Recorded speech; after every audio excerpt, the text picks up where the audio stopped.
What if I told you that what we saw in the Bahrain test was not simply a good adaptation of Lewis Hamilton to Ferrari, but the first real sign that the balance of power in 2025 could be changing? Because we are not talking about an isolated fast lap, nor an inflated preseason headline. We are talking about 3 days where the SF26 showed a consistency that no one expected, and where Nico Rosberg, someone who knows better than anyone how Hamilton performs when he is truly connected to a car, reacted with a mixture of surprise and warning that set off all the alarms in the paddock. Rosberg was not impressed by the spectacle. He was impressed by data, for tire management, for stability in long runs, because of the naturalness with which Hamilton chained laps without visible degradation, like in his best years, but dressed in red. So the big question is this: has Ferrari finally found the technical base it had been looking for years? Or are we facing the most dangerous illusion of the preseason? The first thing to understand is the context. Bahrain was not just another testing ground. It was 3 days where all teams worked with cross programs, unknown fuel loads, hidden engine maps, and covert strategic simulations. But there is something that cannot be hidden in a test: long-run consistency. And that's where the story begins. From day one, the SF26 did not attract attention for an explosive turn, but for something much more dangerous: stability. Hamilton began his program without drama, without looking for headlines, but lap after lap he began to build something that Rosberg immediately detected. There were no sudden corrections. There was no that nervousness at the rear that punished Ferrari so much in previous stages. The car seemed settled, balanced, with a wide operating window. The second day is when the pattern becomes evident. Hamilton chains long stints where the drop in performance is minimal. We are not talking about an isolated tenth.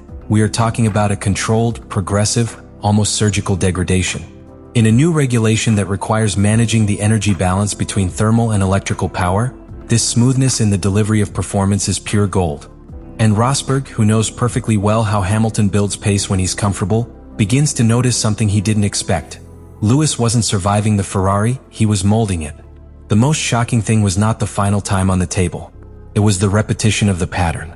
Under changing track conditions, with varying temperatures and different compounds, the SF26 remained consistent. That suggests something much deeper than a simple one-time success. It suggests that the aerodynamic basis is well conceived and that the mechanical balance allows protection of the tires without sacrificing speed. And here the psychological element comes in. We came from a narrative where there was talk of an unpredictable, difficult Ferrari that eroded the driver's confidence. Now, in just 3 days, the image changes. Hamilton looks fluid, natural, attacking curves without that constant microcorrection that betrays insecurity. Rosberg sees it and recognizes it, because he knows exactly what Lewis looks like when the car gives him confidence. The third day finishes consolidating the sensation. While other teams experience ups and downs and long pace, Ferrari maintains a stable line. There are no fireworks, but no steep drops either. That's what really scares the rest. Because a car that degrades little, that maintains pace, and that also does not show serious reliability problems in a completely new regulation, is a car with a championship base. Rosberg does not speak from emotion. He speaks from the implicit technical reading. His reaction is not media hype. It is the reaction of someone who understands that when Hamilton finds that early connection with a car, the competitive ceiling skyrockets. And this is where the real narrative tension begins. If in just 3 days Ferrari has achieved this, what will happen when they optimize engine maps, fine-tuning, and real qualifying simulations? Because if the foundation is already solid, the room for growth can be enormous. I recommend that you expand this act by going even deeper into the direct comparison between the behavior of the SF26 and the previous Ferrari, as well as the strategic impact of having a broader operating window in a calendar as demanding as 2025.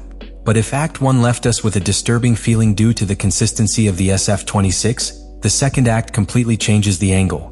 Now we are no longer just talking about what Ferrari did well, we are talking about what that means for the rest of the grid. Because in Bahrain they were not alone. While Ferrari completed clean long stints, without abrupt degradation peaks, other teams showed irregularities. Some were fast in one lap, others tested heavy loads, others hid performance. But there is one detail that did not go unnoticed. When it came time to compare relatively serious race simulations, Ferrari was in the real conversation. Not as a distant candidate, not as an outsider, as a direct reference. And that is what makes Rosberg's reaction even more weighty. He did not stop at technical praise, introduced an implicit warning. Because when Hamilton finds a car that allows him to manage tires naturally, his strategic capacity multiplies. Lewis is not just about speed, it's race reading, it's thermal management, it's pace building. If SF26 allows you to do that from the start of the 2026 rulebook, the competitive ceiling is enormous. Now here the first serious nuance appears. Rosberg also noted that we haven't seen the actual qualifying mode yet. We don't know how aggressive the engine maps were. We don't know exactly how much cargo they were carrying. And in the preseason, these differences can alter perception by up to half a second. But even with that margin of uncertainty, the structural basis of the car, the stability in medium cornering, the protection of the rear axle, the progressive power delivery was visible. That doesn't depend on the fuel. That depends on how the car is designed. And this is where the analysis gets deeper. Under the new regulations, energy management is critical. The 50-50 ratio between thermal and electrical forces brutal efficiency in recovery and deployment. If Ferrari has achieved a system that does not compromise traction or generate excessive overheating in long stints, we are talking about a very well thought out architecture. In the 3 days, no serious reliability crises were reported that broke its program. And that, in a regulatory change, is almost as valuable as being the fastest. Because many championships under new regulations are won in the first 6 Grand Prix, when teams are still understanding their own machines. But we cannot fall into premature triumphalism either.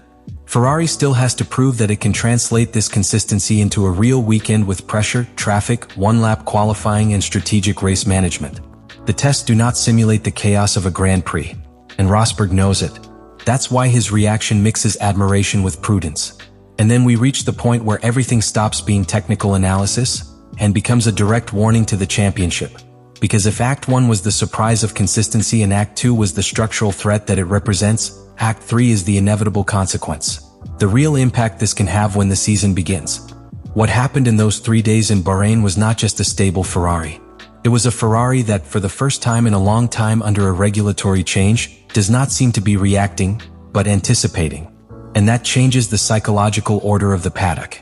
4 years, the story was the same. Ferrari fast on a lap, fragile in management, strategically vulnerable. But in Bahrain we saw something different. We saw a car that protects tires, that maintains a constant pace and that does not force the driver to overdrive to maintain time. That is fundamental. Because when Hamilton doesn't need to push the car, his performance becomes clinical. This is where Rosberg's reaction takes on its real dimension. He was not surprised by romanticism. He was surprised because he recognized the pattern. He recognized that phase in which Hamilton begins to build the championship since February. When Lewis enters that state, he does not look for heroism. See control. And control was exactly what he showed in Bahrain. Did Ferrari show everything? Probably not. Did they show maximum ranking maps? Doubtful. Is there room for improvement in energy integration and rapid deployment? Sure. And if the base is already solid without squeezing the entire package, the ceiling can be even higher. When the first real qualifying begins, when there is traffic, crosswind, park firm and strategic decisions in the rain or safety car, we will see if that structural stability translates into points. Because the tests give nothing. They only hint. However, the message is already installed. Rosberg saw something he didn't expect to see so soon. And when a former world champion who shared a garage with Hamilton for years detects signs of that early competitive version, the rest listen. And that makes Hamilton extremely dangerous. Because if there is one thing that recent history shows, it is that when Lewis finds a coherent car at the start of a regulatory era, it does not need a long adaptation. It needs continuity. Bahrain may have been just a test. Or it could have been the first serious warning that the balance of power is beginning to tip. What we saw in the 3 days of testing in Bahrain was not an isolated coincidence, nor a lap inflated by low fuel, nor a typical preseason illusion. It was something much deeper. It was technical coherence. Ferrari did not appear with fireworks. It appeared with stability, with solid tire management, with predictable behavior, with a wide operating window under a completely new regulation. And that, in Formula One, is worth more than a spectacular headline. Rosberg's reaction is not born of hype. It is born from recognition. He saw something that only someone who shared a box with Hamilton can identify, the early phase of total connection between driver and car. That stage where Lewis stops adapting and starts to dominate. During these 3 days in Bahrain, we saw an SF26 that does not punish, that does not force constant correction, that allows us to build rhythm. We saw long, clean runs, controlled degradation, and reliability strong enough to complete programs without serious hiccups.